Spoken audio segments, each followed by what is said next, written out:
সকালে সবথেকে তাজা খবর শিলচর সংবাদের পর্দায়। স্নান করতে গিয়ে রুকনি নদীতে নিখোঁজ পনির মুখের যুবক। আবারও বলছি দর্শকদের, শিলচর সংবাদের পর্দায় আপনারা দেখতে পাচ্ছেন রুকনি নদীতে সন্ধানহীন পনির মুখের বাসিন্দা সুনামউদ্দিন লস্করের বছর 19-এর ছেলে রশিদ আহমেদ লস্কর ওরফে সাবির। শনিবার বিকেল আনুমানিক 5টার দিকে রশিদ স্নান করতে রুকনি নদীতে গেলে এরপর আর বাড়ি ফিরেনি।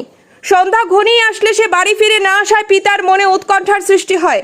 তিনি 2-3 বার ঘর থেকে বের হয়ে ফিরে আসেন। পিতা সুনামউদ্দিন আরও কিছু সময় পর তার ভাতিজাকে গরু চড়ানো থেকে আসার পথে তাকে জিজ্ঞেস করেন তার ছেলেকে দেখেছে কিনা।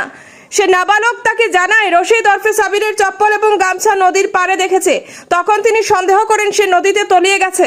এরপর নদীতে নেমে পরিবার পরিজন সহ গ্রামবাসীরা খোঁজাখুঁজি করেন, কিন্তু তাকে আর খুঁজে পাওয়া যায়নি। এ পর্যন্ত সে নিখোঁজ রয়েছে। পরিবার সূত্রে জানা গিয়েছে রশিদ ওরফে সাবিরের সে শারীরিকভাবে কিছুটা অক্ষম ছিল। সে সাদাসিধা প্রকৃতির ছিল। বয়স বেশি হলেও সে বর্তমানে সঞ্জয় গান্ধী এমই স্কুলের পড়ুয়া।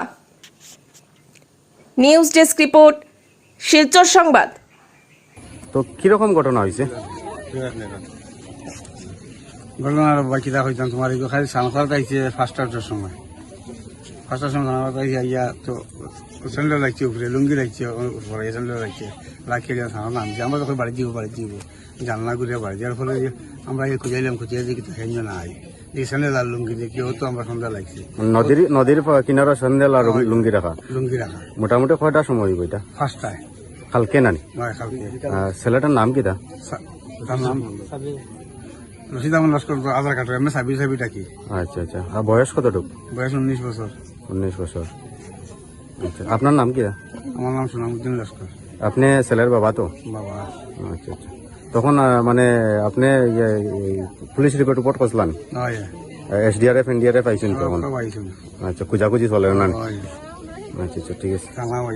আচ্ছা, পালংঘাটের থানা তো? স্কুলেও যায়। কোন ক্লাসে পড়ে? তো কিছু আছে না পরে তো হ্যাঁ। আচ্ছা আচ্ছা, 9-এ পড়ে না? আচ্ছা, ঠিক আছে।